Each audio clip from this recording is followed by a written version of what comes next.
It was like a hustle job. I took the job because I worked there and I was angry school as well. I was trying to say in different phases of his no one else.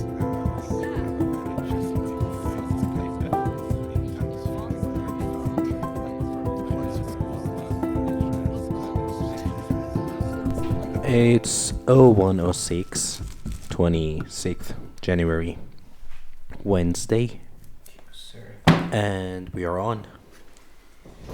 Okay. We've we've been talking for such a long time, like since what, like 9 o'clock, 9:20 or something. That Do you have any topics left? well, between us, there's always topics left, right? So bring it on. What were you saying about the dude in your school? Oh. By the way, when you're talking, can you like get close to the microphone as much as you can? Also like bring it Sure. close to your mouth. Okay, like You can also like pull it a bit close, like how we go like this. yeah, so, like there should be like two fingers, like there should be like 2 fingers or something between you and the microphone when you're talking. So this is not proper. You have to come a bit closer. like this. Yeah. If you want, I can just do this. How does that? Okay, that's better. All right. Will you cut these parts off? Yeah. If there's a TR right there. Yeah. Yeah. What were Okay. you saying about the dude in your school? Like he's the number one bullshit guy, and I just don't like it. Why don't you Yeah, like the guy? No, Why don't you like the guy? likes to show off so much, and it's just in the stupid way. Right now, we are in 3rd grade. I have known him since the preparation school, so it's been like 4 years right now. And the first day of the prep day, the first day of the school, he came with a sweat and with the handbag. Like a tuxedo? Oh yeah, Oh my goodness. yeah. And we First were just day. first day. We were like 19 or something. So we were just walking as a group of all the linguist class. We were like 30 people, and this guy was just walking by the side alone, like he was just showing off something. I don't know. Some of my classmates asked him like, "Are you a teacher or something?" And he was like, "No, I'm a student." And yeah, so he just always like gives trivial information about England and history of England. I don't know. Like, if you think in a different way, it's cool actually. Like, I like trivial information actually, but the way he gives them is like just showing off. I know this and you don't, so haha. Wait, has he been to England, or is it just information? I don't think so. I think he's just Okay. trying so hard to get the accent. He said like he is watching videos on YouTube to make the pronunciation. Yeah. But he's never been to England. Oh no, never. Have you actually like talked to the guy? Like, have you like spent some time with him? I know you've been with him for a lot. I know like Yeah. you've been in the same classes and stuff. But like, have you spent time, like proper legit time with the guy? I mean, like before the exams, generally we like bring everybody together and we just study together. But even that time, even when studying, he's trying to show off. So we are not. He's just killing everybody's time, and it's bad move. And also, I spent some time with his best friends. He's just like him, Yeah. and he was just wanted to show off with his life, doing nothing too. And one of my friends asked for a pen for the attendance sheet, Yeah. and he just straight up said no. And we went back. So I was like, okay, we shouldn't just talk with you. Then no, didn't spend that much time. Yeah. Yeah, I guess like some people are hard to communicate with And, Yeah, exactly. And on top of that, a lot of these people, they also like make it just harder. I mean, so, like we have this barista friend. He's Okay. he's a very dear friend of mine, but Mhm. like his communication skills aren't the best. But they're fine with me because it's been a while now that I know him and that I talk to him and everything. But every Yeah. time he sees Amir, Then what? yeah, I mean, Amir could illustrate how heavy his emotions come and show. Like the most he can do is like just say hi back to Amir. Amir comes like, "Hey, how you doing, man?" And everywhere he's like, "Hi." Oh, it actually reminds me someone who's just sitting in front of me. It's called Emir actually. Like Oh yeah. sometimes we come here, like back in the time with Yamran, we were coming here, like you were just sitting here, so you were so tired Mm-hmm. and just full of thinking. Mm-hmm. You were trying to chat and you were Yeah. just saying something, but you would say it without thinking. You know, most of the time I live in my dreams. Yeah.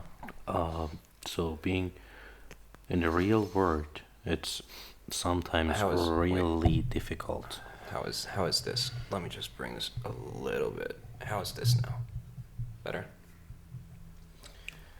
Yeah, I think this is One, better. two, Right. maybe. So yeah, sometimes it is difficult to. Actually, I think it was today. I was checking the Instagram. Someone sent me something. It was someone with ADHD, and it was written when someone is asking you about something, but you're thinking, like you're swimming in your dreams and you don't understand, and you can just say yes or huh or what. Yeah. Yeah, I don't live in the real world, I think. Yeah. How much do you know about ADHD? I mean, like, you are the only friend that I know that has ADHD, Mm-hmm. and I know that these people generally cannot focus, Mm-hmm. and they lose interest so fast. And actually, that's all I know. Is there anything else? Even for the focus part, it's the 50% of it. The problem with ADHD is that first of all they can't focus, Okay.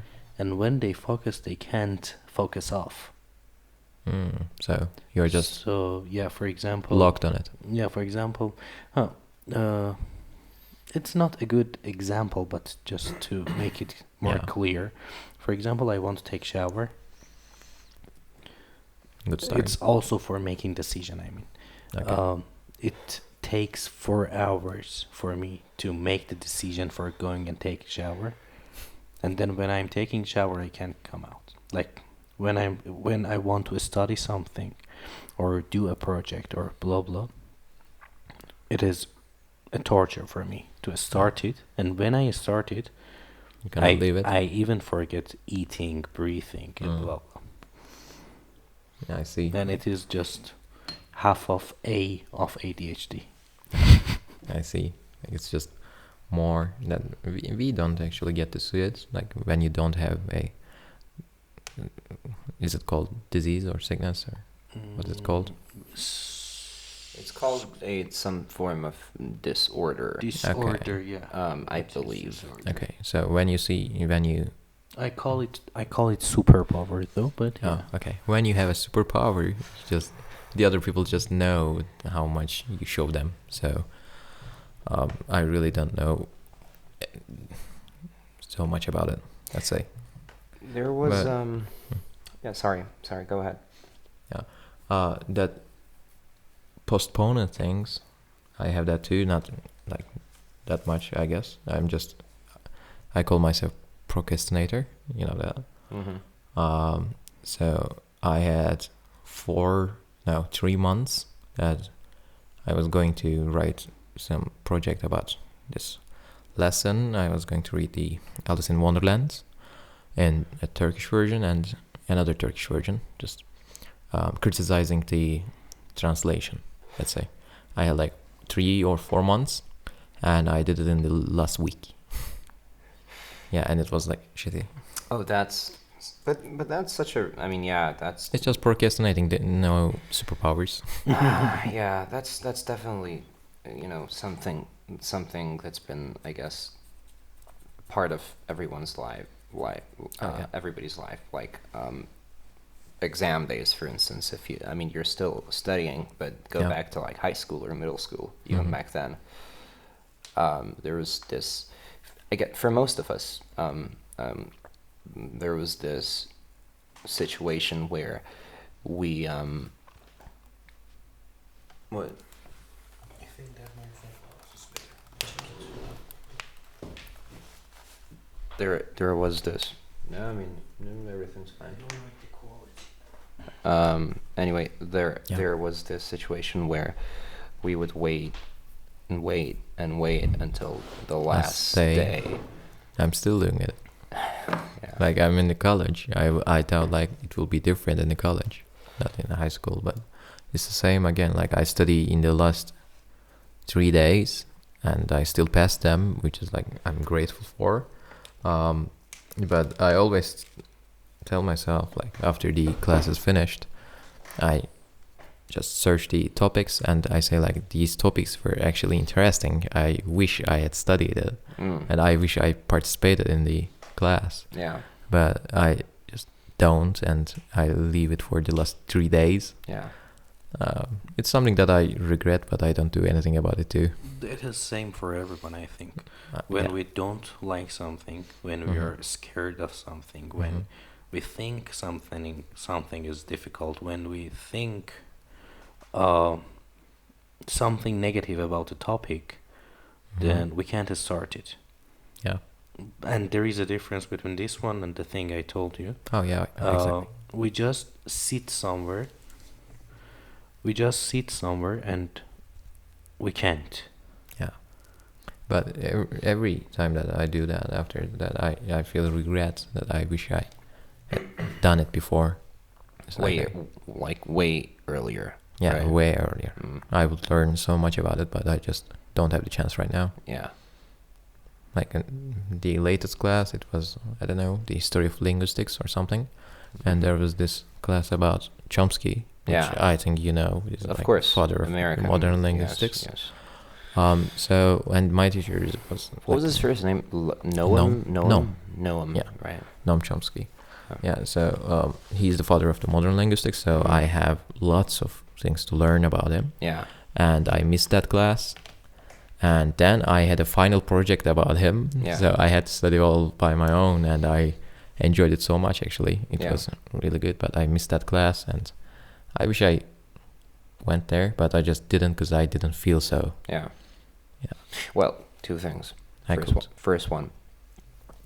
Amir, when you're talking, the issue that I realize is your lips, like your mouth, is pointed toward Summit. It should be pointed toward the microphone.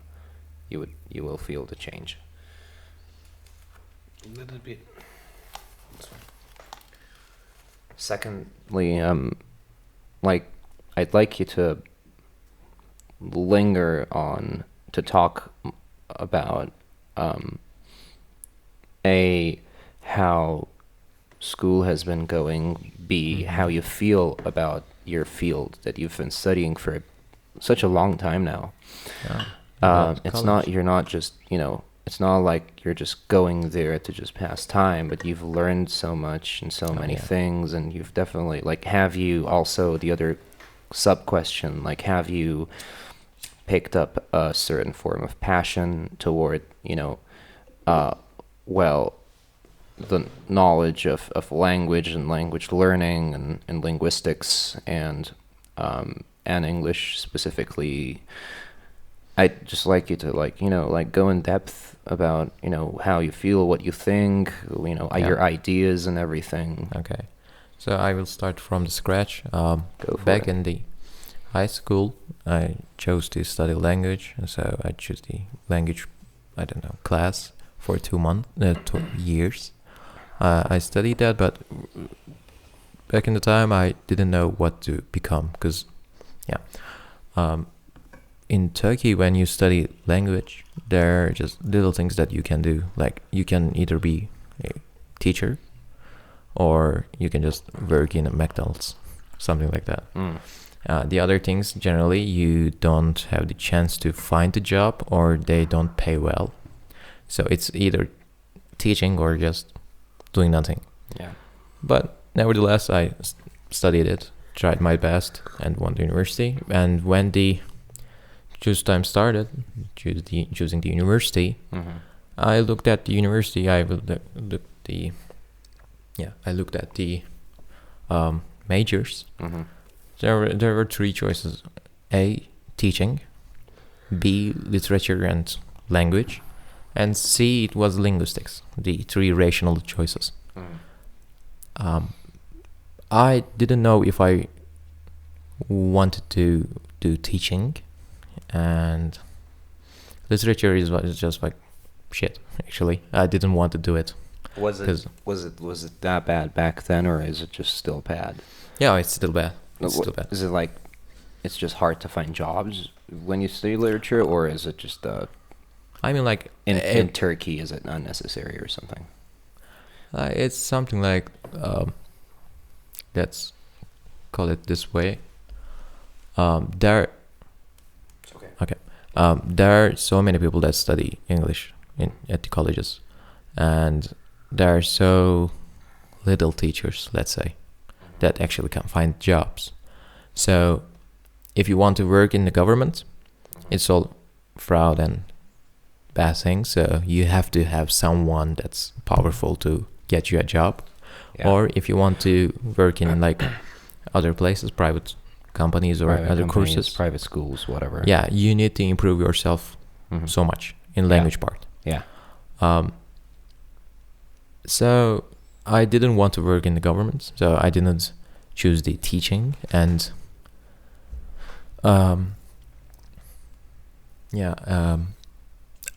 I thought that English was fascinating and I wanted to learn more about language, because I thought that when I choose teaching, I would not learn anything about English now. I would just learn about how to teach. You know Eskan, right? So we talk with him and in the balcony, and whenever we chat, he talks about his topics, his lessons, and it's all about teaching. I didn't want to study at college about teaching. I could just learn them while working or from videos, I don't know. I didn't want to study for 4 years, and I just wanted to learn more about language. So I saw the linguistics, and I was like, yeah, why not? And then we can have the pedagogy education, and we can be teachers too. So I said, why not? If I fail, then I can choose just teaching. So I started the linguistics. First year was like alright, it was the beginning year, nothing special about it.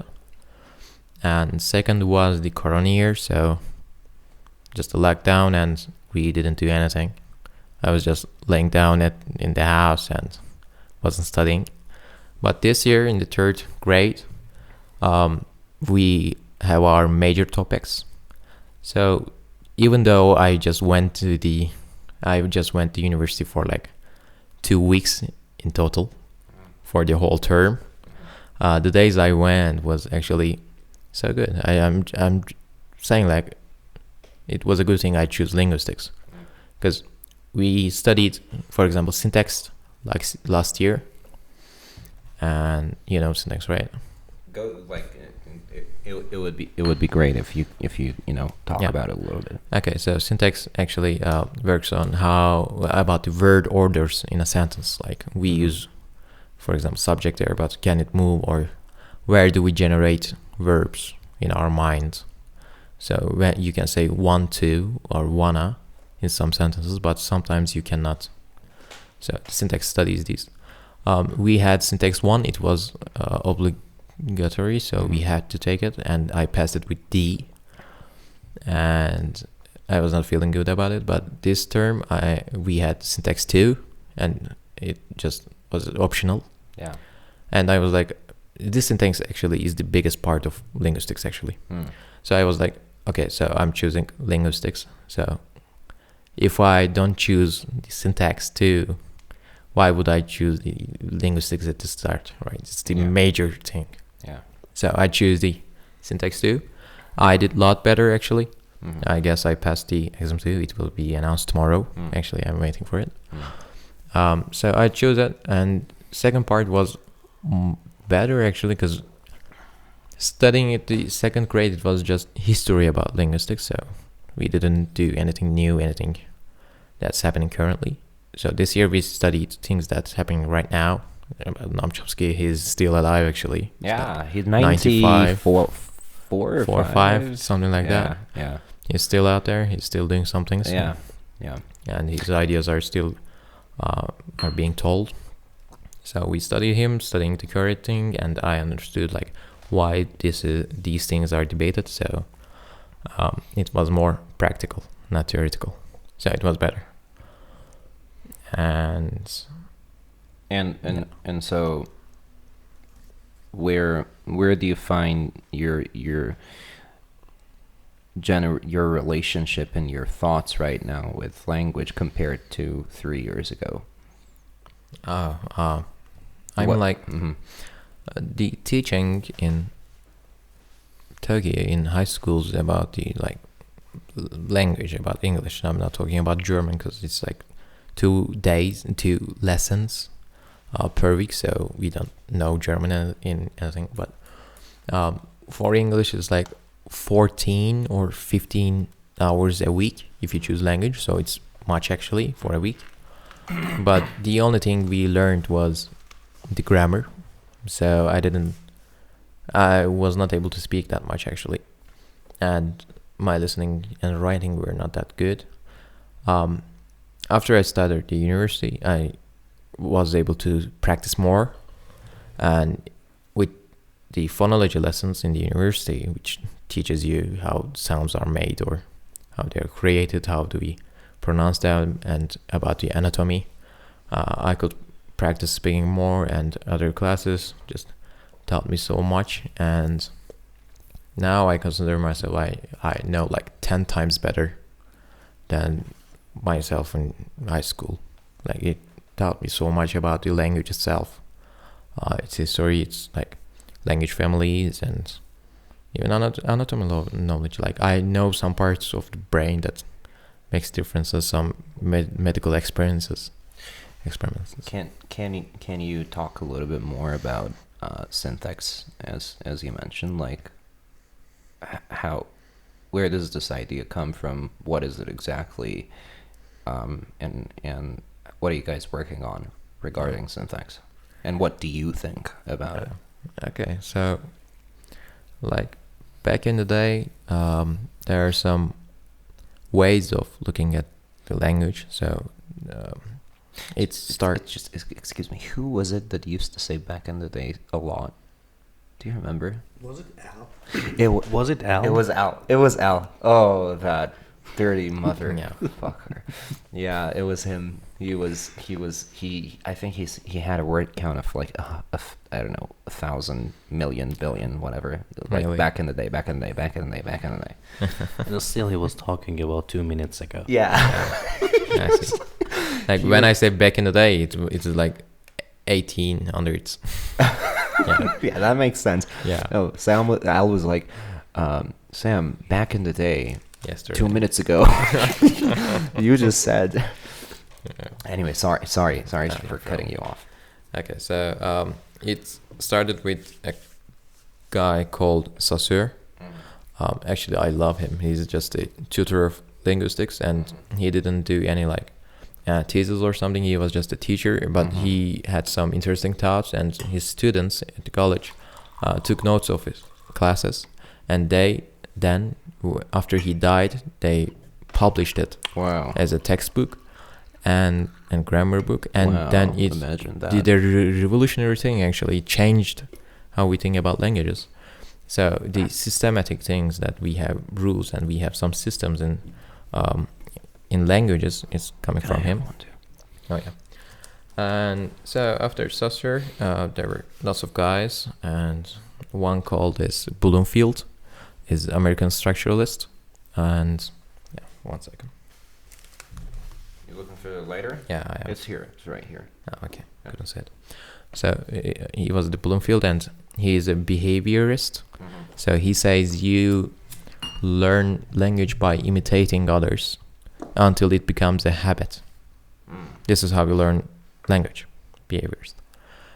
And then after some time passed, there was Chomsky. This is what he did actually. He said like, we have a generative grammar, and we are born with the ability to learn languages. We inherit some knowledge about languages when we are born. So not making languages, but learning languages is what. Not learning. Which one? Learning or making? Not making. Making is like this. Could it have been acquiring languages? Yeah, exactly. Okay. It's learning or acquiring languages. When you're like, let me ask this question: what do you think? At which age do you think we are most open to the learning languages? Let's say open to languages itself. From the ages of 1 to 12, I would say. The most is what you're asking, right? Mm-hmm. Yeah, 1 to 12, I'd say. 1 to 12. Emir? For me, I think there is no limit for the language. No, but like no shit. We have limits. but there is a limit. Yeah, exactly. So it's between 0 and 6 months. If you have a baby and you just go him with 20 other people and you speak 20 different languages, the baby can understand there are 20 different languages. He obviously cannot speak them, but he understands they are different. Yeah. After that, until you become a teenager, you can acquire languages. Just like when you were born, you are not taught grammar, but you know the language. Yeah. Right? Your mother tongue. You're acquiring it. Yeah. But after like teenage years, until you become like 18 or something, there's let's say a switch in your brain that your brain says like, okay, so until this year I have learned the languages that I must have to like live by. Yeah. Now the more languages I learned, I don't need them. It's just hobby. So survival mode goes off. Yeah, exactly. And this is your brain does. It's not about yourself. It's just about what your brain does. So this is why older people have more problem with learning languages actually. I had so many students like this. They all have the same problem. They're slow learners. They can learn, obviously, but they're slower than children because they are learning it, not acquiring it. Yeah, it's a fascinating subject actually. Well, it's a fascinating issue. Do any of you guys know someone who's past the age of, let's say 30 or let's say 35 and has just started, has started a language from zero and has been able to learn it like really well? I know someone in Canada, like I don't know him personally, but I've seen some videos on YouTube. I think he's 63 years old. Yeah. And after 50, he started learning languages. And in 13 years, he learned 16 languages, something like that. Yeah, that's exactly so that's kind of where I meant to go to. So there are people, but I think there are exceptions because consider that with all the people that you know, all the other people. Well, let me give you an analogy. Sorry. Let me say this one. I think they believe that they can. Learning a language is like learning to dance. It's like going to gym. You can go. We have a famous model who is 4 years old. He has a six-pack. He is fit and blah blah blah blah. I'm not saying that you cannot. You can. I know. It's You just can. slower. Yeah. Okay, but also I think if you know yourself, you can handle your brain in a way that survival mode is not off. Maybe. Hmm. I, what I want to say is, well, let me. Both of you play chess, and Yeah. so you're familiar to the game. Now, why do you think I've started just recently remembering positions easier? Make a guess. You practiced a lot. It's not, well, sure, but You know the patterns? What? Thank you. Exactly. That's exactly it. So it's, well, I call them mechanics, Oh yeah. game mechanics, but pattern is maybe even more correct. Like, I know it's not a video game, but Yeah. believe it or not, it does have some form of like mechanics, like patterns. You would call Yeah. them patterns. I like to call them mechanics to make them like more similar to other games or video games, if you will. So I think there are like those people, who a lot of them like are actually on YouTube, and they're more or less well known because they can speak, I don't know, 6 languages really well, or they can speak like 60 languages and they're, not terrible at most of them, is because, well, it's because they've just, understood the patterns so well. But they're still learning. Like, let me ask this question. Like, what is the name of C2 level? Like, we have names, upper, intermediate, advanced. What is the name of C2? I believe the C2 level doesn't actually exist. It exists and it has a name. I mean, what I mean by that doesn't exist is there's just, I'm not sure if a C2 level It exists. It has a exists. name. What's its name? It's native-like. It's not native. It's native-like. Oh. Because because these levels are for learning, not acquiring. It is Yeah. for learning. Yeah. After you stop acquiring it, after you start learning them, you can never be like a native. You possibly can't. As much as you study, you will still have some problems that show that you are not native. For example, like you speak Turkish Definitely. well, actually, Sam. And one day we were here, Tiamur, and yeah, you made a little mistake. It was nothing big, actually. But it showed that you are not native, and it's so normal, actually. Yeah, that's true. I can't argue with that. I'm not talking about that Turkish thing, but Yeah. I mean the general This idea. was just a little mistake, Yeah. but it shows that you're not native. Like after Definitely. you start learning them, you cannot be native.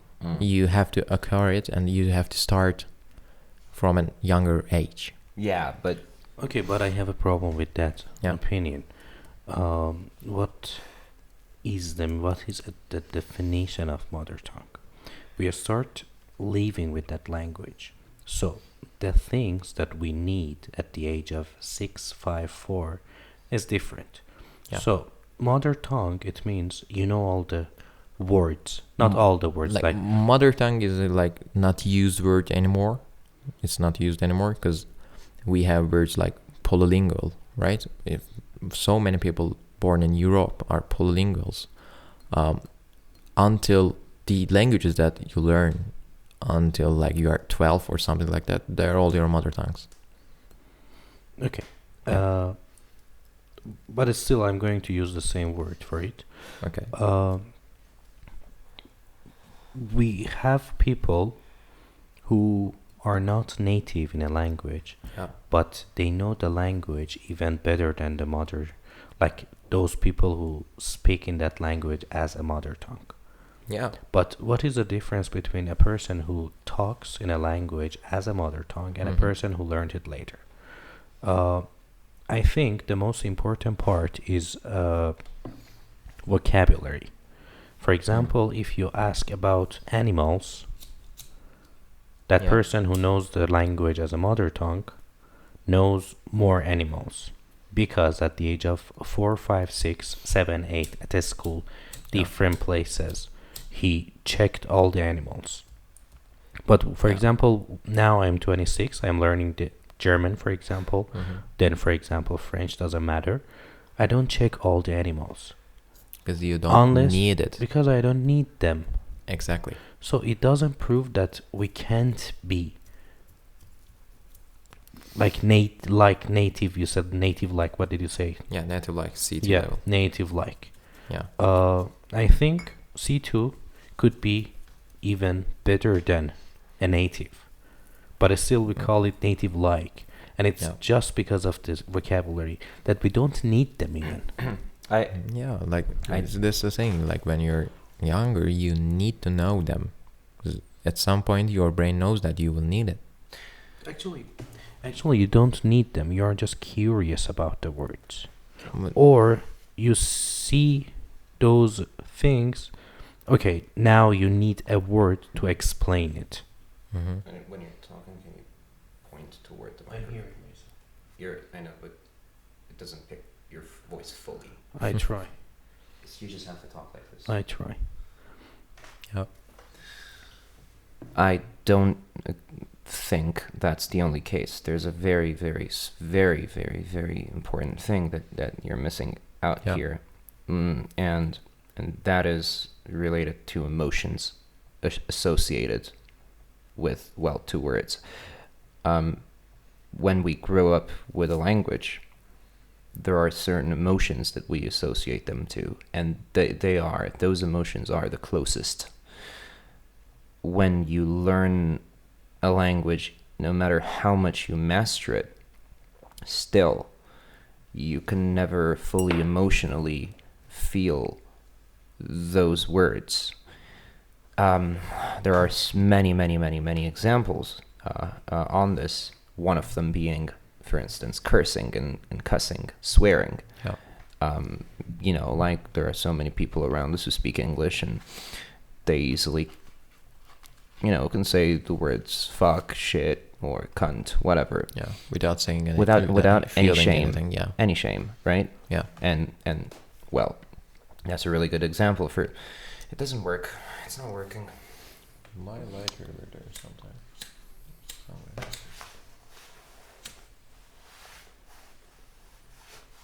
I don't know.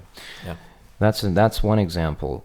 Another example is jokes or funny phrases. Yeah.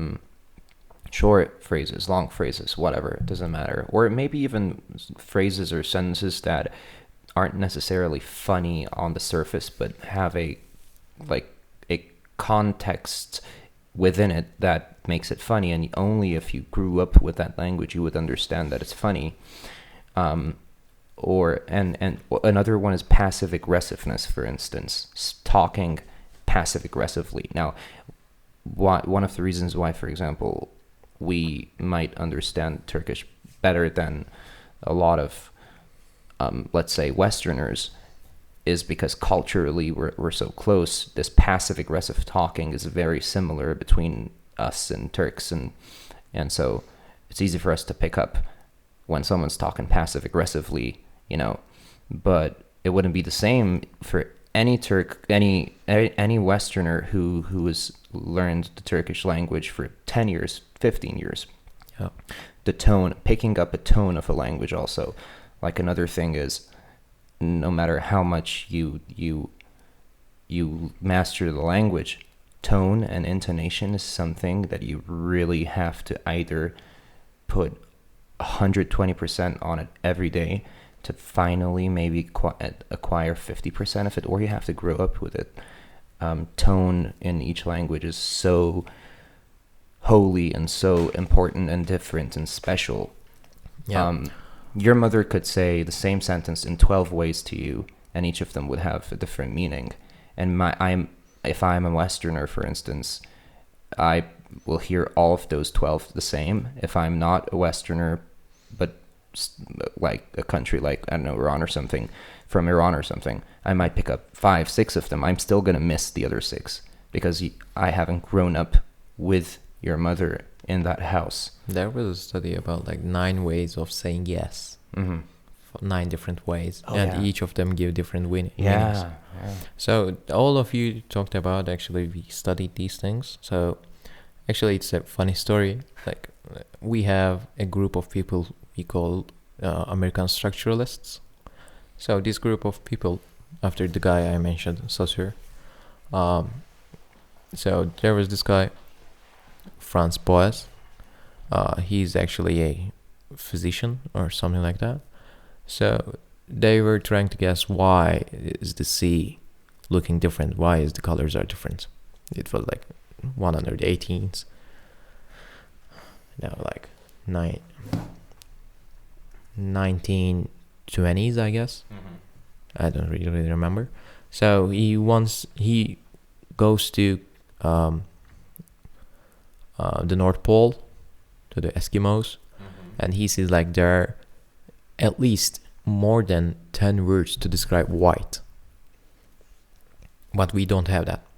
So if your culture has, if something is important in your culture, then it has more meanings, more depth to it. So after he studies these, he goes to America and opens the first linguist school, actually, the first one, and he invites to one people who is called Edward Sapir, another revolutionary guy, and he goes and he studies about this Native American language. I don't remember, was it Zulu or something like that? I don't know, Native American language.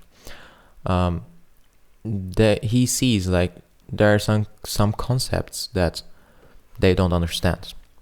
One being that Sapir's student Worf was actually an insurance. He was working in an insurance company. He was not a linguist. So he goes to lots of fire, let's say, not events, but situations. There was a fire in a building, or there was a fire in some place. He goes there, and every time he goes there, there is one guy from that specific language that caused it, and he starts like studying about it. Why does this happen? And he sees that in that language, they don't know what is empty. The fires start just like after they finish the gas tank. They think that it is empty, but we still have the like air particles in that can fire. So they see it as empty, and they don't have the knowledge of something exists in emptiness, let's say. So after they finish the cigarette, they put it inside the gas tank, and this causes the fire every time. And he hears that Sapir guy, he went there and they study a lot about it, and they think, I don't remember what was the name of the theory, but I will mention it nonetheless. The language structures, they construct how you think. So when we have a word just like star, in Turkish yıldız, or for example in Farsi, what is it? Setare. Okay. They are just not different labels. We give meanings and emotions to these words. When I say star, the things that comes to my mind is different from when I say yıldız. It constructs how you think about the word. And so, for example, another thing in European languages, they made something called like standard average European, something like that. Standard average European languages, the things that they have in common. So they made the sun clock. When you look at the sun, there comes a shadow at some point, and it like points the time. Yeah. So English language sees time as a place, because the shadow is pointing that out. So we say at that time on the holiday, it's a plane. But that language doesn't see the time as it is, and they see time as like when the sun comes up from the mountain, behind the mountain, they see like that, and they don't have future tense or something like that. I don't remember clearly, but something like this. So they don't have certain concepts, and they generally don't have this because their language shapes how you think. So when you label these things and give different meanings, you, as you just said, you don't have the same emotions because you already labeled them to your mother tongue. Yeah. Yeah. Curses are more milder because you didn't give the emotions to that curse.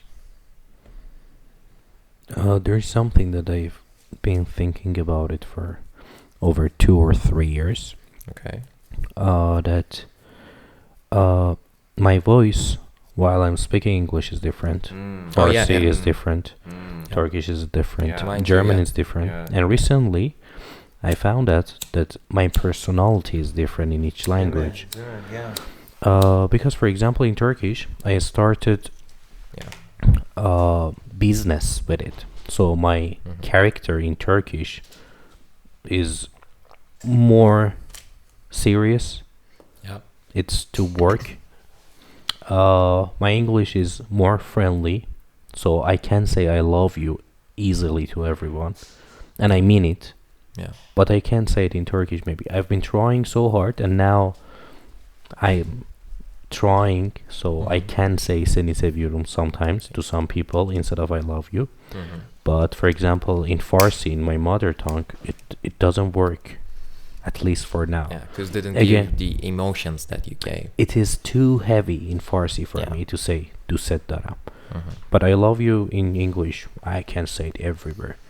I'm trying to say it in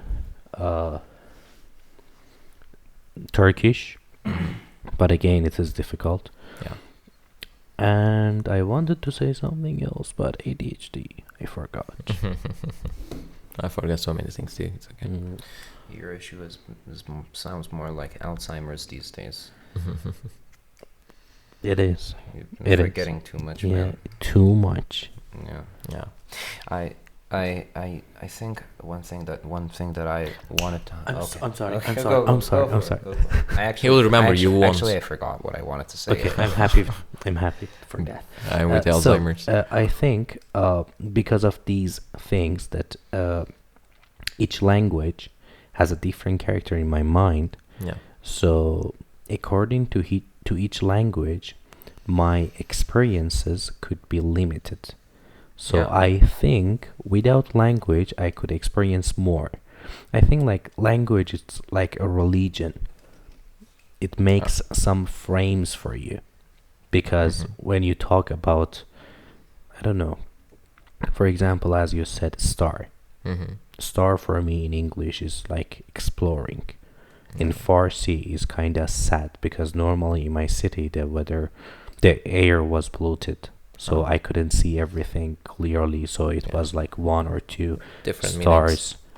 Exactly. Yeah, so I think without languages we could experience more. And if we have problem after the age of 10 to learn a language, Yeah. it's not because our brain is not able to learn it. It's because our brain is working differently with too much different things. At the age it's of not the ability; it just chooses not to. yeah, and the problem that we have with all the students, let's say, Yeah. like after the age of 30, 40, 50, it is not that they can't learn, but I think it is because their mind, their brain is busy. Busy with their children, busy with their grandchildren, busy with their business, busy with their experiences, and blah blah blah blah. So I think still the brain is able to learn, but they can't use their brain to learn the language.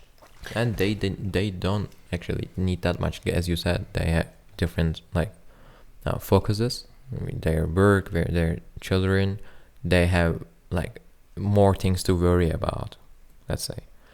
But as a children, you don't have that much things, so your mind is more open to, let's say, hobbies. Let's say, if you put it in that way. So again, it's the same thing. After some age, you learn slower. And also another thing, well,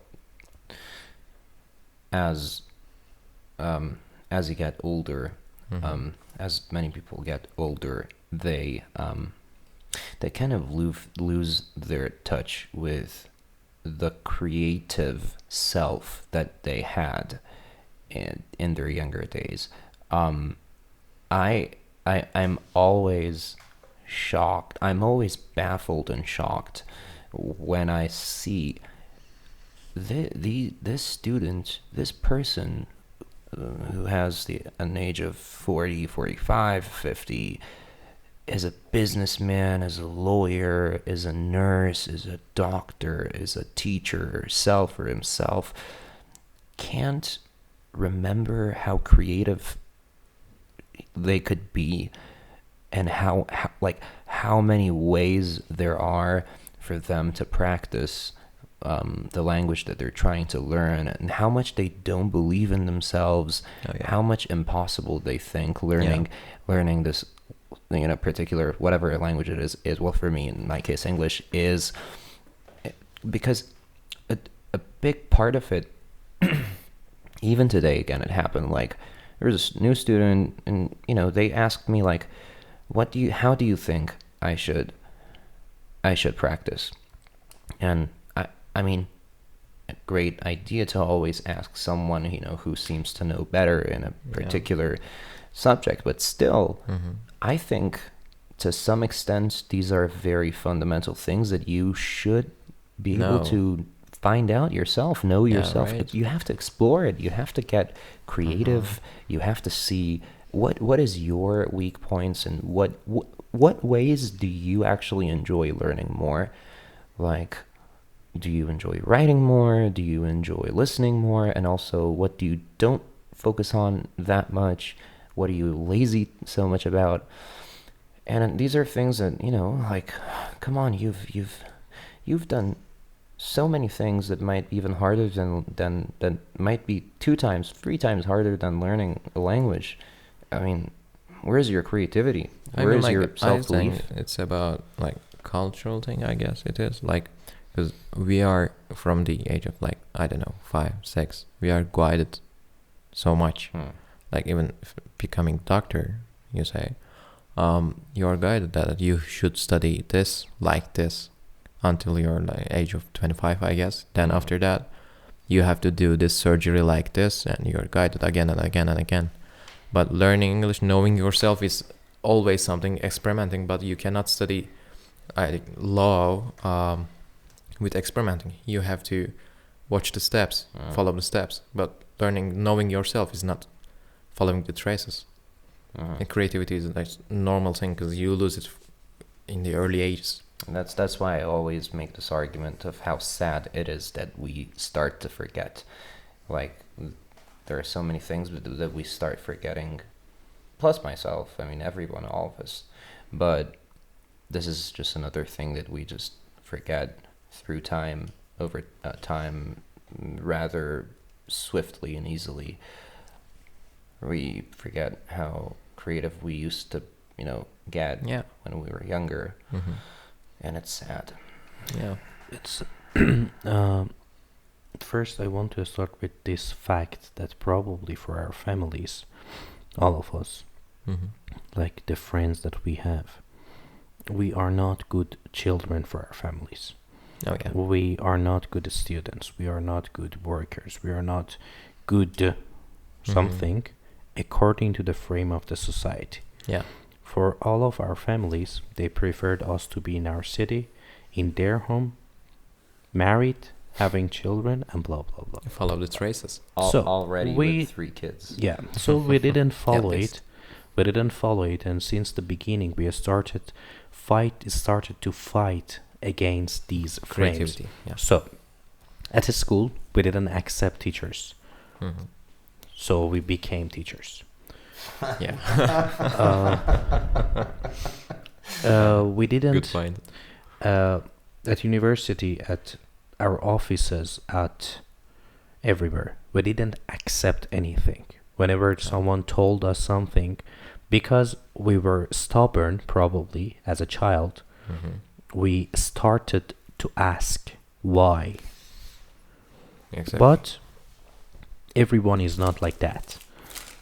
Because of the family, because of the town, because of the society, because of the school, because of the office, and blah blah blah blah blah blah. For example, your student Sam today. Imagine one of them. He or she is 7 years old, starting going to school. The first thing that they learn is Be silent in the class. whenever I say sit down, sit down. Whenever I say Yeah. stand up, stand up. When I Yeah. gave you homework, you do it. When I don't give you homework, then you're free. Yeah. Same thing till 18, Good and point. sometimes worse. Mhm. At university, again the same thing. In the offices, the boss says, and the workers Do. say yes, sir. Yeah. And it goes till 50-40. Mhm. So they have no idea about themselves. Yeah. They don't know themselves. They don't know the meaning of the creativity even. Yeah. That's why they think that artists are different. Yeah. Because they forgot the definition of creativity. Yeah. So I think I can't say they are guilty, even though they are, because they accepted something that they shouldn't have. But I want to say that being different, being not different, I don't know if it's a good word or not, but choosing this way to ask why, also it is not easy. Oh yeah. It is. You're just not accepting things, and it's not normal in the society. So if you accept everything and you work with the society and be a good citizen, everything is fine. You're a good person. Just keep your head down. Yeah. And compromise. Did you not like the tea, by the way? Oh, I like that actually. I'm a slow drinker. Every time There's like cinnamon in it. I mean like I taste the sugar more, so it's okay. Yeah. Do you just don't like cinnamon, right? Yeah, I don't like it. Because I thought if you're allergic, you should probably say you're allergic. Oh no, I'm not allergic to anything, but I just don't like many things. Like I don't eat any dairy products. I don't eat many vegetables, but just I don't like them.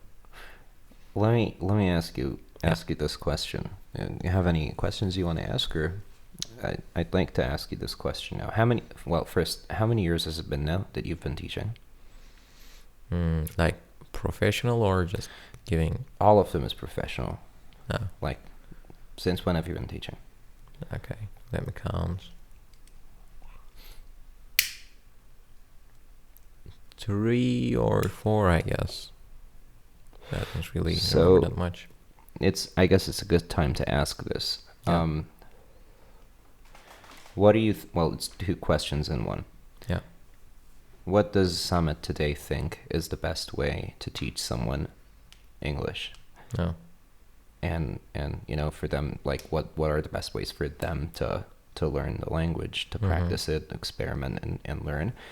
Yeah. And the second question is, what did Samet 3 years ago or 4 years ago think about this, like the whole thing, all Yeah. the questions that I asked, basically. Okay. I were told that accept these things, and then I accepted in the high school. I learned by it's the rule. Okay, I accept it. I memorize it, and with practicing so much, I just seem to know it, but I don't know why. So quite recently, like a couple of months, I asked so many why questions, and I got to a good level. Actually, I'm just trying to understand the reasons, because if I understand the reasons, then I can teach better. I just see that. When I'm teaching, I always try to explain the reason why, and I tell them, ask me why, don't accept it. I may make mistakes, or I may make something that seems just stupid. Just tell me, why did you do it? and ask the language the why question, because it's the first thing that human beings used. I think, like, I mean, first we needed tools, we did them, and then we needed to communicate. We started with that. So as it was such an essential thing, we had reasons to do some things. It's just not rules. We had reasons for them. Every grammar that I learn, every words that I learn, there are some reasons that come behind it. Like, I don't know, just a little example that I give, it's the word villain. It's a bad guy, okay. But do you know where does it come from? No. For example? No, I don't. Okay, so you know the word village? It's a place that has many houses and a little community. The word villa comes from that too. Villa means house in Latin. Sure. So a group of buildings, houses, it's village. And the people who live in villages are villains in Latin. But farmers that live in villages were like plebs, and they were not royals, so they were the bad guys. Yes. They were the outcasts. Now we just use villain as to describe a bad guy. Yeah. Oh. You can either accept it by villain is bad guy, okay, or you can ask the question why and go deeper. Yeah. So quite recently I've been doing this, and I learned so much, and I changed the way I teach things. Back in Biryon and before that Çankaya, and before the first teachings that I did, I still did some why questions and tried to explain some things, but I had so much to learn, so I changed things, like, for example, like, you use be plus verb ing in continuous tenses, but why you use that? It's not just a rule, it's not maths, so you use this for this, and to give this meaning you use this, and blah blah. So I changed my ways. It's different.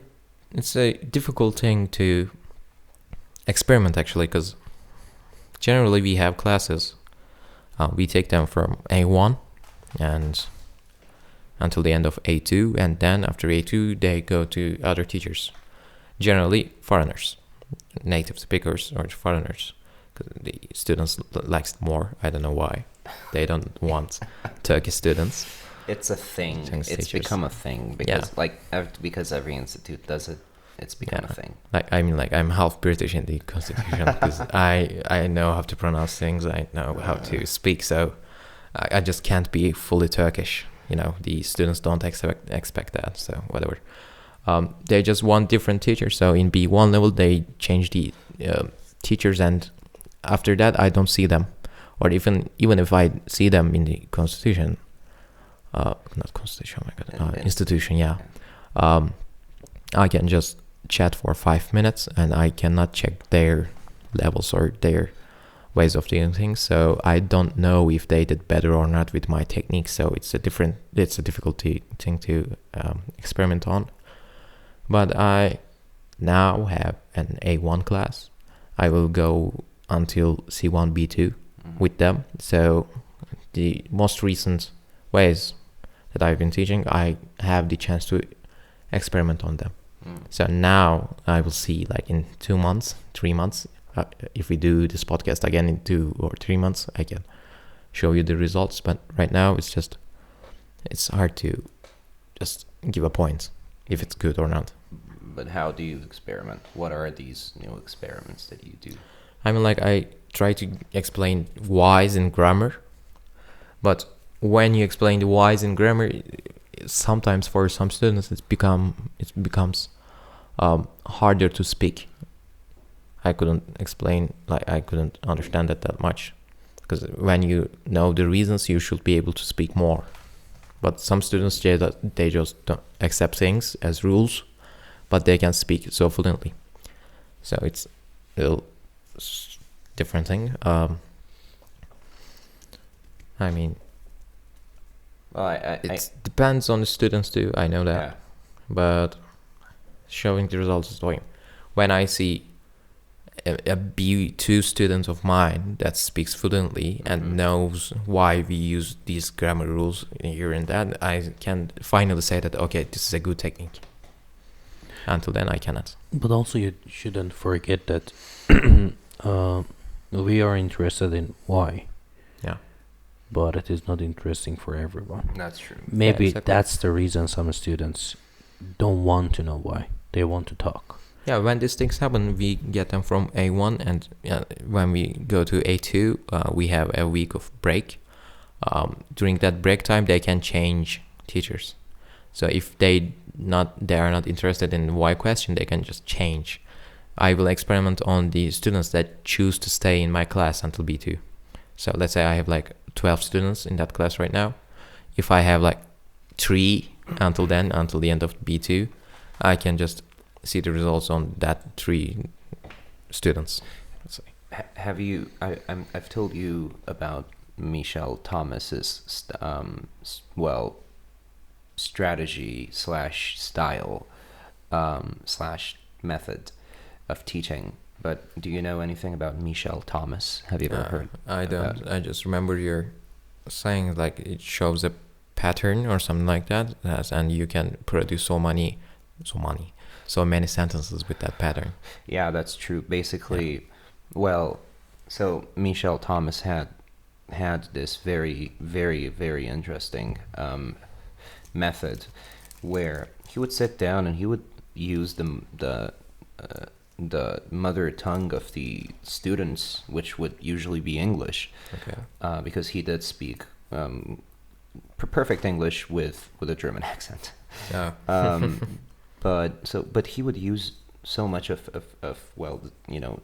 not the target language, but yet he would explain everything so well and so thoroughly, and he would but it's not just explaining that he would do. He would show how easy it is for the student to think logically, to do a 2 + 2 and to make like hundreds of sentences with the very limited words that they have and know.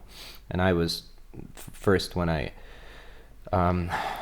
started learning about the method, and when I learned German from that method, I was staggered, because I didn't know that there's a much simpler way to think about this. Before Michel Thomas, I had learned like everything about the basics of Turkish, and my Turkish was fine, but still I was like, oh my goodness, how did I learn Turkish like without knowing how easy you could actually combine so many words? Following up to what I said, I wanted to ask, what do you think about using the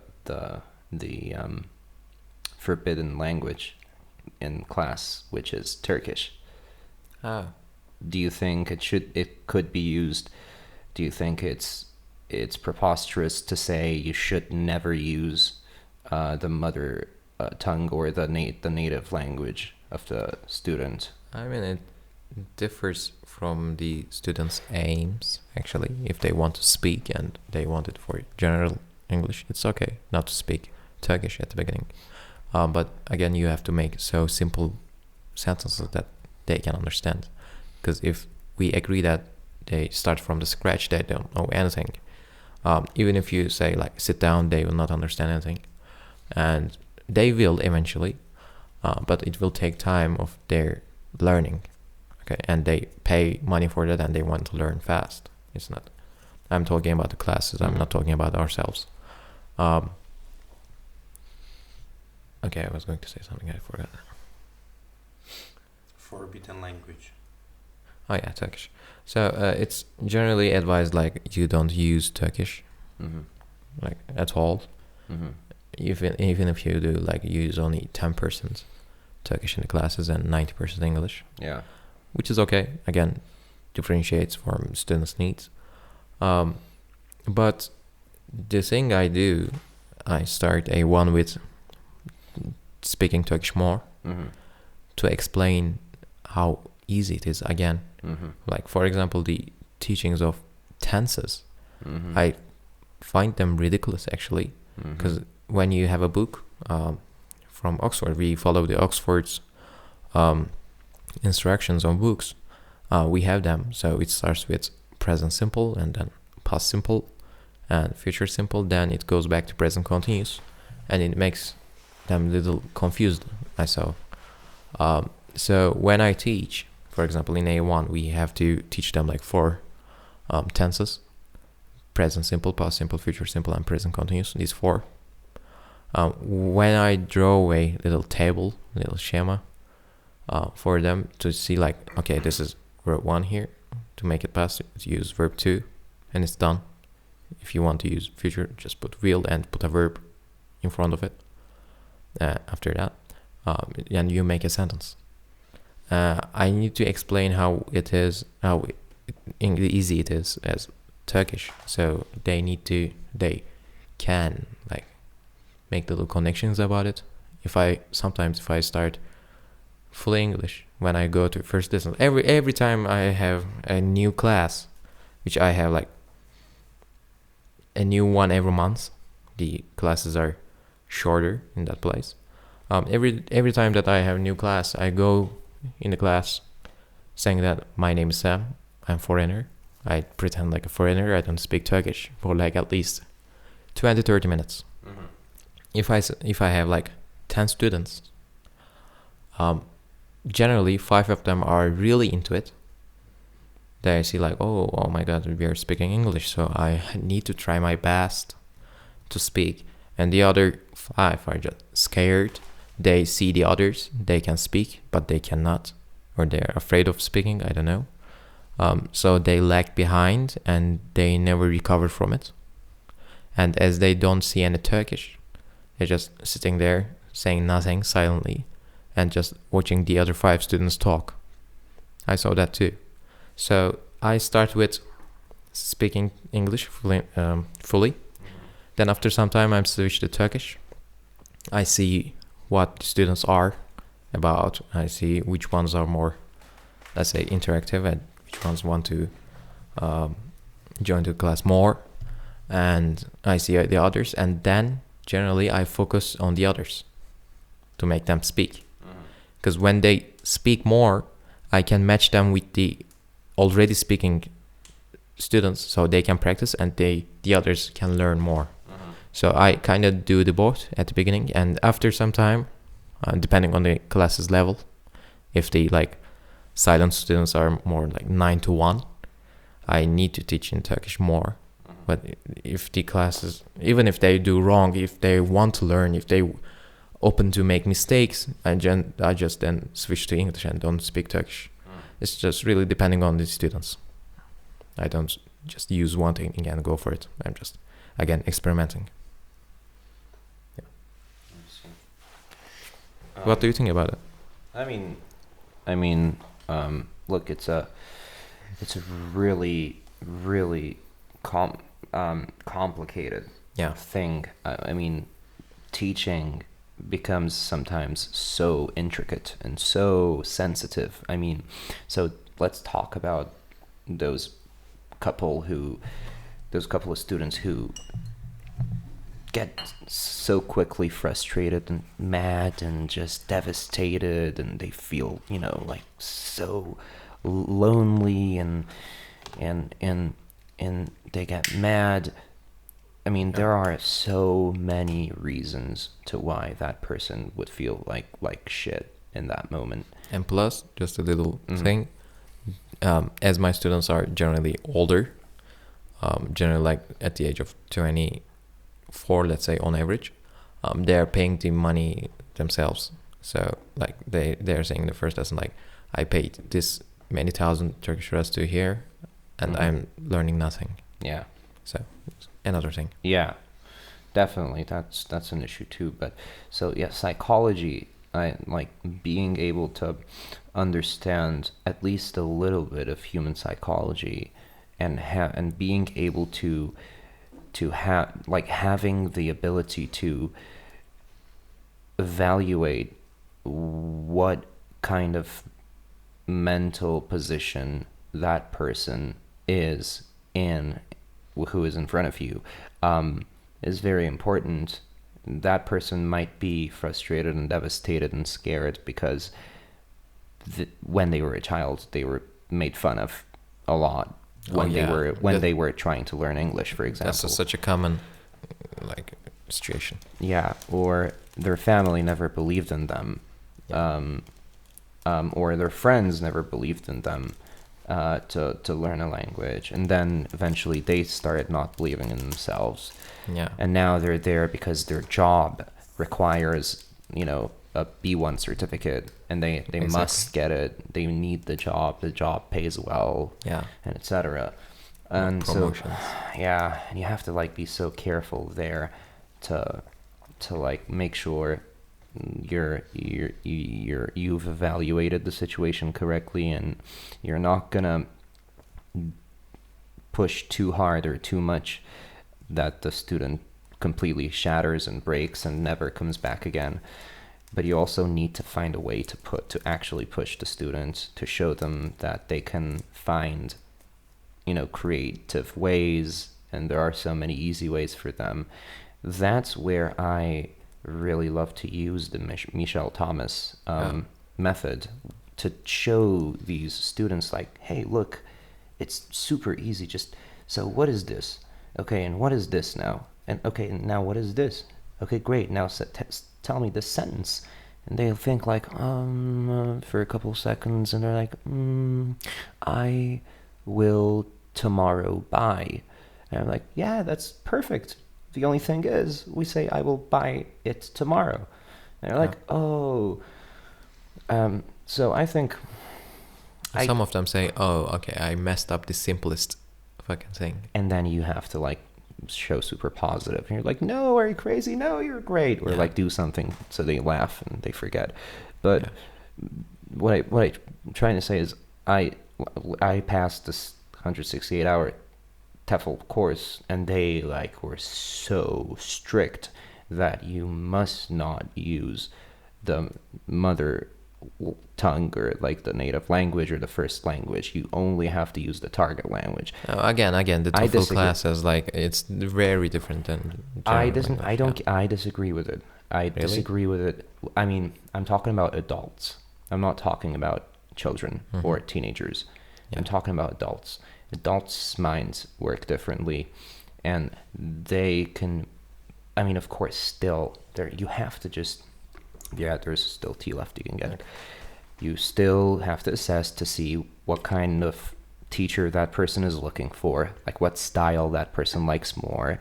Do they like grammar more? Do they like speaking more? Do they want to be pushed like 100%? Yeah, but so, if that person is, the person that I was talking about a while ago, then the Michel Thomas method really helps. And so that's where I disagree with what TEFL is trying to teach these teachers who are taking these courses. Because I think if you just sit down and, logically show them some interesting ways to make sentences in this language that they're trying to learn, they're going to love it and they're going to get more interested. And, then you start talking them into like, well, look, yeah, like learning these stuff in your own language definitely is much easier, but still you have to push yourself. You have to think more in English. You have to, think less in Turkish. I can't explain everything to you in Turkish. Then you're going to get used to it and these kinds of things. But I don't think using 100% or even 95% target language is always correct or are always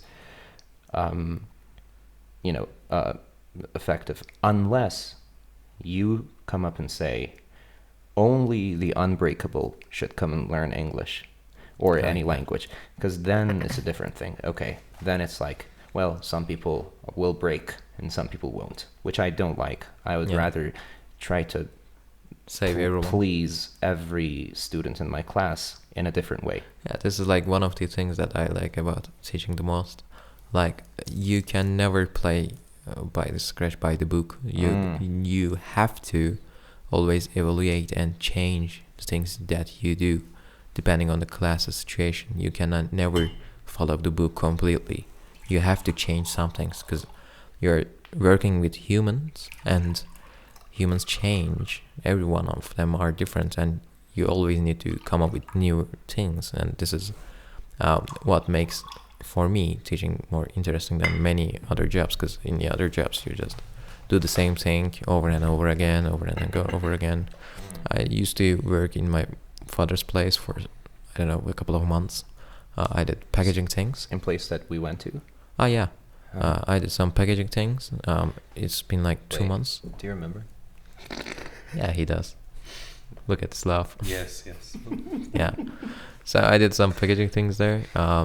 It was not for long. Like 2 months is not long for so many people, but 2 months doing the same thing was like an hell. Unless it is January 2023. Fucker, it's like 6 years. Yeah. Even if it's 6 years, he's- it's he's been- always he's been- different people. He's been having this issue. Like, It's a new problem for me. Wow. Like January 2023. It's been like 6 years, and fucker, it's 24th now. 26. I can't believe it. 3 weeks ago was New Year. Yeah. And I've been through lots of things. Yeah. Like, I've been older for almost 10 years, and it's Mhm. been just 3 weeks. I can't believe it. Oh my god. Yeah. Anyway, Okay, I want to are you done? I'm sorry. No, he was talking about his when he was I'm working so at his sorry. father's Go. place. I thought I finished it. Like, it was doing the same thing over and over again. Even if I mastered, I was going to master one thing. I was going to stay with the same thing. But in teaching, always the students change, and I had this issue in Biryon too, when we were working and during the terms last year. The classes were too long for me, actually. Like, we had them for 6 months, something like that. The same students. I was seeing the same students over and over and over again, and I thought the same things. I like, okay, so your hobbies are these. Okay, I'm I happy, got it. though. I had one of the best classes. I Yeah. enjoyed my time. Yeah, can I curse here? Sure. You little fucker. So like, okay, these are your hobbies. I get it. So okay, and they were like teenager, most of them, and yeah, all of them were teenagers, and they had limited life, so they had limited experience. And after like the first months, we became like friends. I know them completely. So when there's a new topic about something, we weren't able to talk because their experiences are finished. They're not old enough, or they are not new anymore. That was actually the biggest breaking point in my experience there. But whatever, changing the things, changing the pace, and changing everything is just working better for me in the working life. Let's say. First of all, about the target language that we talked, accidentally, last month, I came up with a new idea. Good. Talking, for example, now we are in Turkey and we are teaching English. So talking Turkish for teachers is forbidden, but not for the students. So I don't shout in my classes that I speak Turkish. I don't speak Turkish anymore. But Really, that's Yeah. really interesting. I mean, I still do it, but it's not like last year. Yeah, don't But speak Turkish. Was like I say the same. signature. I say the same sentence still, but Yeah. whenever someone speaks Turkish, I say the same sentence in English instead of saying "say it in English." Yeah. So I am the one who doesn't speak Turkish. But they And can. They speak Turkish because they can say it in English, or they don't trust themselves. Or they didn't learn it yet. But yeah, okay, thanks for that. I missed my microphone. Wait. Okay, yeah. So I say the same sentence in English. So they speak Turkish because they don't trust their English. But I can show them that the language is not a monster. See, you know I, you know go, you know home. Then done. You don't have to say it in Turkish. I will say something about it after you finish. Okay. So yeah, I started this one. So I think in some points it is good that it is forbidden to talk in that language, Yeah. but now I'm experimenting something which is Turkish is Yeah. forbidden for me, not for the students. Okay. Second, we have a problem with theories. Like, for example, Michel's strategy, it doesn't work in real world because we don't have enough time. It works in a workshop, but as you said, people are paying money for English and they want to learn it. And when you, Fastly. yeah, and when you, Michel's even is if one of the fastest. even if you're, but about also the country is important. Which country are we talking about? Like in Turkey, it doesn't work because people It has worked are for many addicted implementations. to grammar. Yeah. Like, And that's why yeah. Michel's is perfect, because Michel's does focus a lot on grammar. That's you don't necessarily fully know like how it works in class, but you also haven't listened. Yeah, do you want to go to your bedroom? You have the microphone for yourself. You have to share. Change your position. Oh my god. Michel's is actually perfect for Turkey and for Turkish people, and it focuses mainly on grammar, but with the targeted vocabulary. I know what you're thinking, but I do suggest you like listen to one or two of his classes, his audio classes, and actually it's one of the fastest. Like his A1, A2 class, I think it's 6 CDs, each CD consisting of 6 parts. Each part is like 10, 15 or 20 minutes. So the whole package is maybe 20 to 25 hours. Okay. And I experimented with Michel's. Well, after Michel's, I experimented with Michel's strategy and method in Izmir a lot. Like for a full year, I had so many adults who wanted to learn English, and they had by the way, Michel's is perfect for A1, only A1 and A2. It's never good for anything higher than A2. And actually, I did go on to like work on his B1, B2 audio files. They were horrible. Oh. But A1 and Interesting. A2, it's really good, and I experimented with it, and it had great, really good outcomes in Izmir. But then after Izmir, for most of the time, I had teenagers, and then at this other place that I was working with adults, I was mostly using my own method plus, whatever method that the book was suggesting, and sometimes Michel's. But yeah, it worked really well. I do also have to add, it works perfectly well when it's private lessons, or when the students in the class are less than 4. So they're like 2 or 3 students. Yeah. But I understand what you're saying, but it's not how you think it is. The problem that I have with the strategy is time. We don't have enough time in Turkey. But you heard me. Yeah. I explained. But I explained about time part. I understand you, but it actually does work perfectly well. When you target the vocabulary well and the grammar well, you can like literally compare, like take a student, both of them like private, take a student with a book and your own method, and then give me a student with, and I'll take the Michel Thomas method, both of them 0 English, and I promise you'll see a better outcome from the Michel Thomas one, but only, if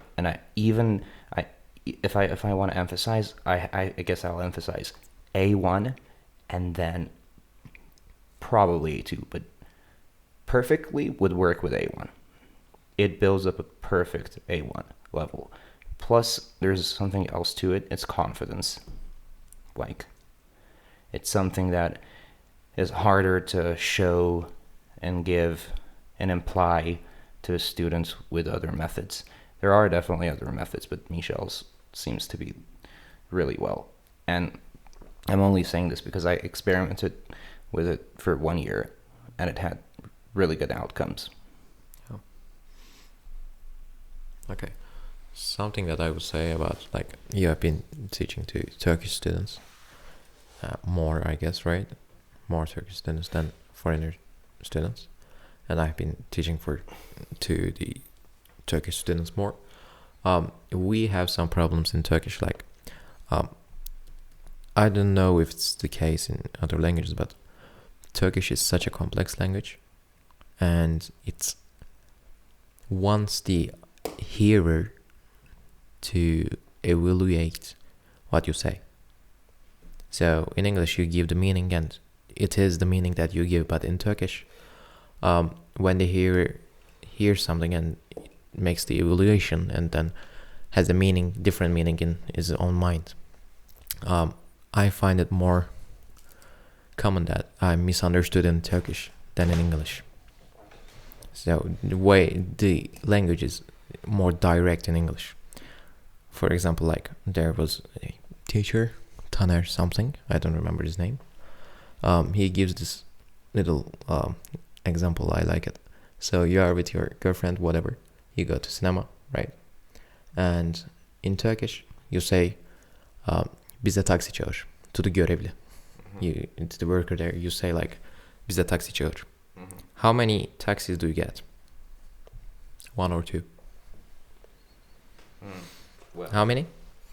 Well, it could be 1 or 2. Could be either. Like, think But about the situations. I would practically say 1. Everyone would say 1. Yeah. It's like, okay, I will not explain why yet. You, again, go to the same guy and tell him, like, bring us chairs. But in Turkish, you say, bize sandalye getir. Yeah. How many chairs do you get? Well, because you said sandalye, then it depends on the people. Well, You are 2 people, you are with your girlfriend. Well, it's 2, because you said Yeah. bize. Yeah, but you don't say 2. Sure, but you say bize. Okay? You could sit in the same chair too. Yeah, I know what you're saying. So probability. Yeah. Technically, yeah. Yeah. Okay, you don't give this information in Turkish. Sure. I was talking about this, by the way, today with my students. Yeah. Literally. So you think the hearer is a normal person, that he has a brain and things, and evaluates things, and then has a meaning in his mind. But in English, you give the meaning directly. Bring us 1 taxi, or bring us 2 chairs, whatever. So the hearer is not important in English. You give the meaning. But in Turkish, the hearer has another meaning. So it makes things more practical in Turkish. Harder, but more practical. But in English, it's more directly. I think in German is like that too. Like, you cannot be misunderstood easily. Well, it's the choice of the languages. Turkish chose to be, like, more fast, practical. Yeah. English and German chose to be more direct. direct. Yeah. So as things are more practical in Turkish, they change the way they speak, and they make complex sentences without knowing. So for example, like, in Turkish, you say, iyi bir insan olduğunu biliyorum, right? This is what a 30-year-old guy, native Turkish, says, right? İyi bir insan olduğunu biliyorum. I know that you're a good person. What does a 3-year-old Turkish child say? Biliyorum, iyi bir insansın. Right? In English, I know you are a good person. And this is what a 30-year-old English guy says too. The simpler way. But in Turkish, they make the, like, more complex sentence without knowing it's complex. So they, while trying to learn the English from A1, they think that these are simple sentences that they can make, and they try to do that in English without knowing it's complex. So they fail. They don't know, this is not their problem, this is the language's problem, but they don't know, they see it like it's simple, they can make it, but they can't, and they fail. And then they lose faith in them, let's say, in basic terms. And I think it's different in different countries, that teaches foreign languages. I think it's simpler in Europe, I guess. If you're a German native, it's easier to learn English. But in Turkish, the things are different because it's a different way of language. Definitely with that, but I think a teacher could make a difference. Like, if you have a good grasp on English and if you have a good grasp on Turkish, then you would definitely make a difference. Oh yeah, it's dependent on the teacher too, so much, but on students too in the Turkish situations. It's about the language. Do you do you know anything about Tolkien and like how he was with languages and how good or how bad he was? Well, I'm sure he wasn't bad. He was pretty good, but he was are more you interested? focused. I mean, like, I'm interested in his fantasy books. I love the Lottery series. I know he, left the linguistic things and tried to focus on more, fantasized things, books, and he was more into creative ways of language and what the language is, and so he created like this Elvish. Sure. It was fully understandable, fully functional language, but he didn't do much studies about the linguistics topic, I guess. I'm not sure, but Have you like done any in-depth study? Have you looked into his? oh no, I didn't works? study his works. No, I just heard, I guess, like he was more into creating books, not linguistics itself. And he Wasn't he a linguist or something? he was a linguist. Ah. Yeah, but his way of thinking changed drastically when he joined to World War II. The army, yeah. Yeah, so he was changed, and after that, I guess it was different. But I must admit, I didn't study any of his like linguistic studies. I don't even know which ism that he follows. Behaviorism, I don't know, structuralism. I don't know his ways. What's your favorite? Who is your favorite linguist or character? Is that a thing? Linguist character? Yeah. Like in different ways. Like, I mean, like Chomsky is the father of modern linguistics. It should be him, but Well, what do you think? I like I don't care Saussure what more, you- actually. Who? Saussure, the first guy that I mentioned. Oh, yeah. The teacher guy. Yeah. Because in that era, we didn't have that much language studies, and he was such a revolutionary guy without any developments in linguistic studies. He had so many great ideas that changed the way of language, and without him, the language studies wouldn't be the same. Why? Can you talk? I mean, like, a little bit? so he taught about structuralism, that language is a structure. He was a French guy, and he had the idea of langue and parole in French. So langue is the language that you have in your brain, and the parole is what you say. It's the, let's say, end product of language. Like, you have some meaning in your mind or some words, but how you make the order, how you make the sentences, the parole, the actual thing. So, for example, he had this idea, and also one of the biggest things, before him, the language studies, the historical language studies were like, okay, so this comes from this back in the days. It was like this. Hashtag so, L. Yeah. It changed to this and blah blah. So he had a chess analogy, actually. It's called a chess analogy. So let's say you find a chessboard, okay, half played in the middle of the game.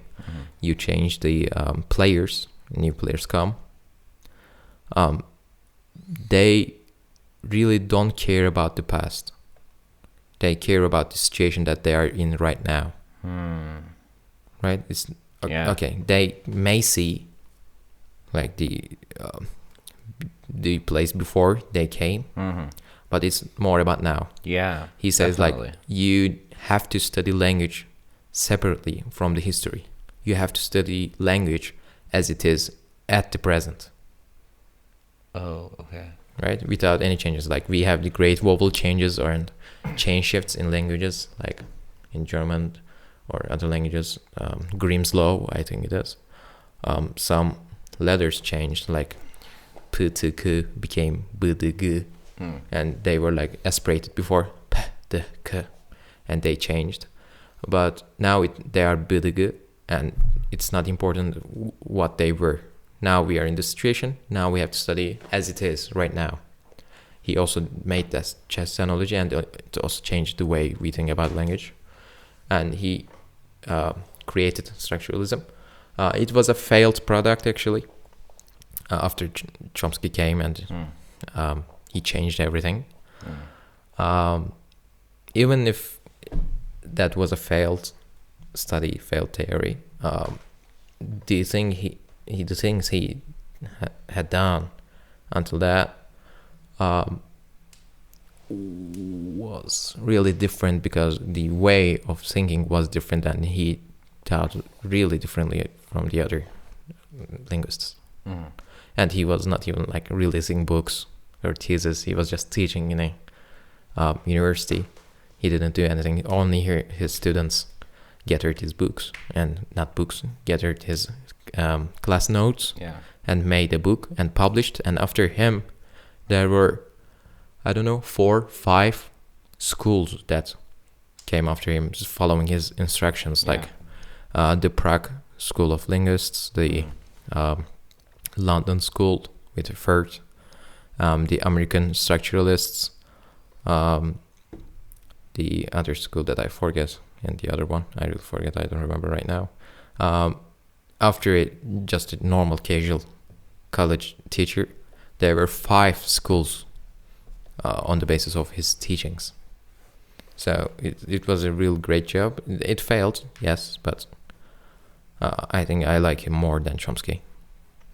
What about in Turkey? Is there any influential linguist, or are there any influential linguists that you know of throughout like history, like let's say in the past 40 years? I 50 haven't years, 60 studied years? any Turkish linguists, and in Turkey, like when they want to study linguistics, they try to translate the terms too. Like, phonology is called ses bilim in Turkish. This one of the easiest translate, but some terms are so weird in Turkish, and they want to translate that as it and then study it. And more studies are done in Indo-European language families than Turkish, obviously.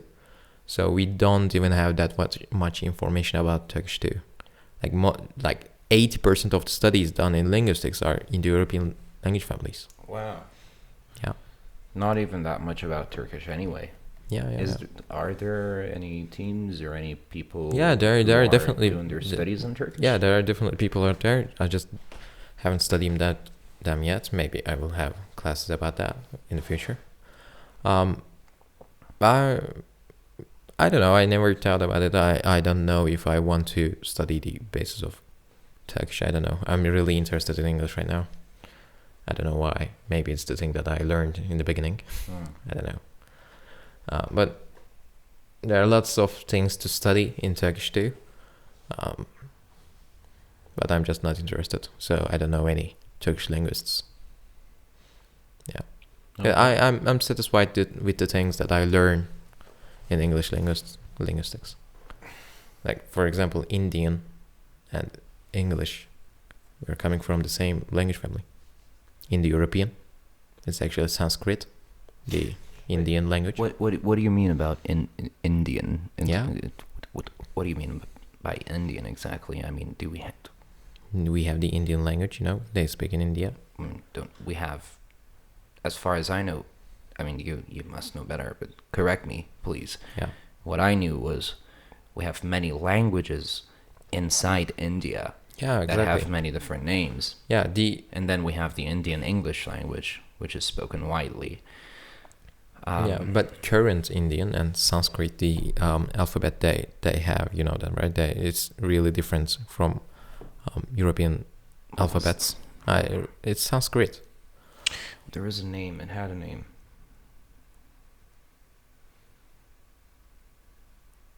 Yeah. I don't know. Whatever. So in language families theory, Mm-hmm. in the European family, we say that all the Indo-European languages came from 3 ancestors, and all of the 3 ancestors came from one language. The ancestors were Latin, Germanic, and Sanskrit. So like English is Germanic language. It was there were like 3 tribes in the west parts of German, or east part, I don't really remember. These 3 tribes went to Britain, and they were Celtics or other native Britons, let's say. They fought with them, and they sat there and tried to live with German, but they were Angles and Saxons, and they changed German, and later on it became English, but it was coming from a Germanic language. It was directly German. So we have the Germanic family, and then we have the Latin family, which comes from Rome.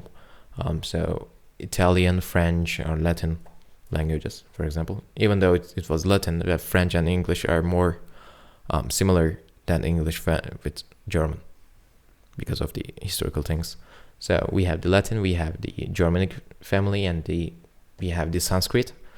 So northern part of India, they were these ancestor language speakers, and they loved fighting. All the European countries loved fighting back in the days.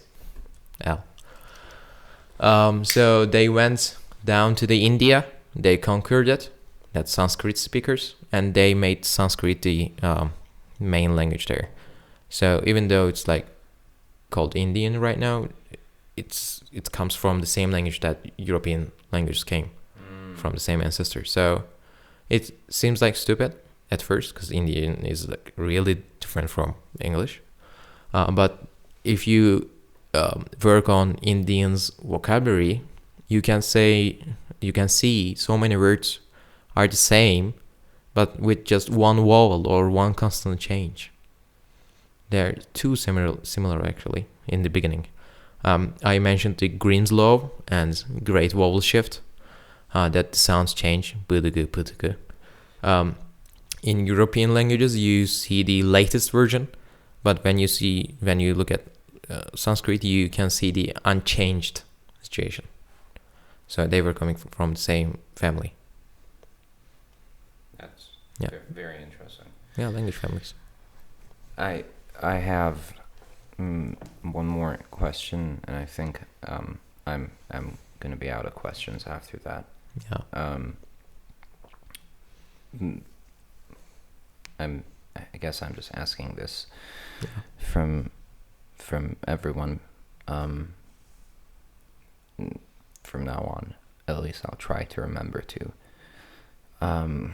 Where do you see Summit? And what are Summit's plans in the next few years? In the next couple of years, 3, 4, 5 years, or whatever amount of years that you want to think of. What's the plan?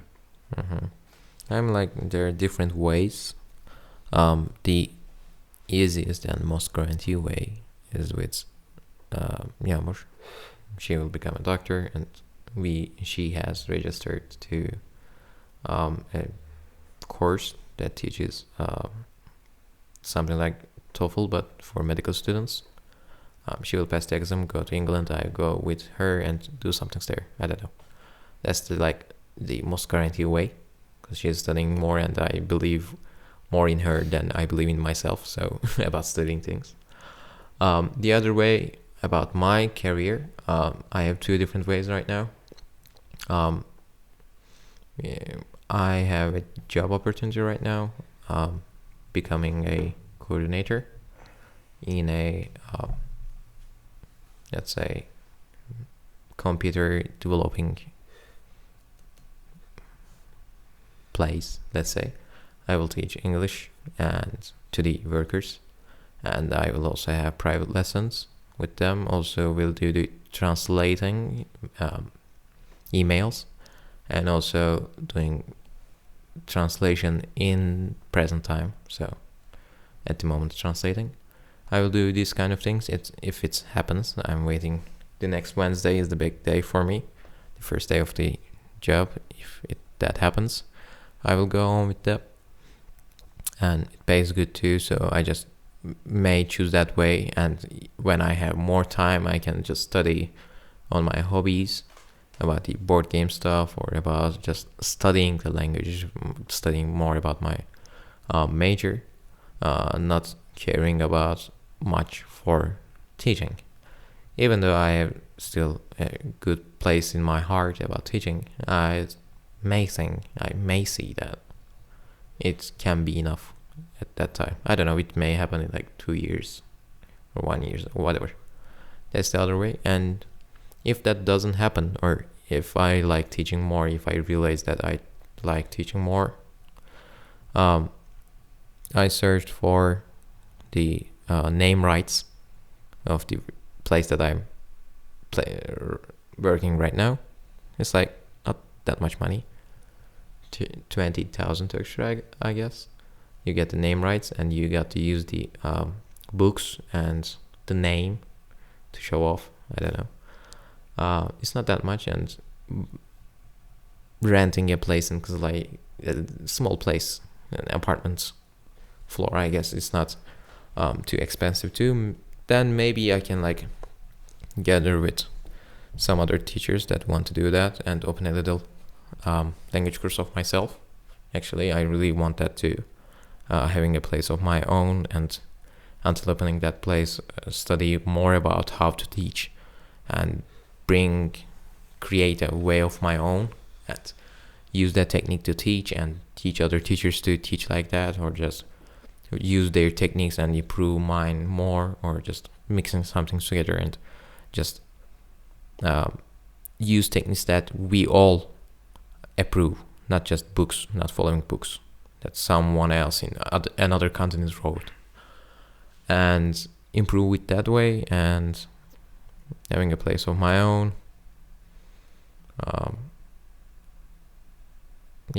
And having my own students, right? Yeah, I mean, like, it sounds wrong actually, my own students, whatever.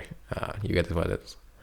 And that's the other way, like, I want that to happen, but I want the others to happen more, maybe some of them. It's just really complicated right now. It's been like this for the last 2 months, so I'm really frustrated with everything because the path is not clear. I don't know what to do, and it's been like this for the past 2 months. I wasn't sure if I wanted to do that, because if I change the plans, then it would be pointless. For example, like, I don't know, some parts I just forget right now. I didn't want my studies or my works to be pointless, so I didn't do anything new. I just spent the days teaching and studying my own classes and universities, something that frustrates us too. I have to pass the exam, so whatever. So the last 2 months were frustrating. The path was not clear, and I didn't have the let's say focus to do things. But now for the past 1 week, it's not clearer than it was before, but my ideas changed. Like, more now, I think more like, even if they don't do anything good, my works, they are experiences and they will change me. Even if they don't change my work, they will change me. So even if they fail, I need to do them. So right now I'm doing new things, just do things we talked in metro, talking about grammar itself, or me studying German right now, or doing sports. I'm trying new things right now, and I'm not planning the next 5 years right now. Actually, I'm just trying to spend the day fully and see what happens. The last time I did that, worked out fine. When I was in high school, I didn't plan my university major. I just chose the best one and went with. and it worked fine. So I'm just doing the same thing. Yeah, let's see.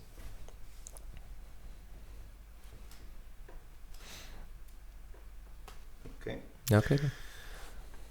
Thanks a lot for, accepting and for coming. Thanks for allowing me. And it was great talking to you, and I learned a lot. Same. Thank you. And yeah, I guess we're off. Okay then. By the way, je parle peu. Don't forget to subscribe. Press the like button. Ring the bell. Fuck off.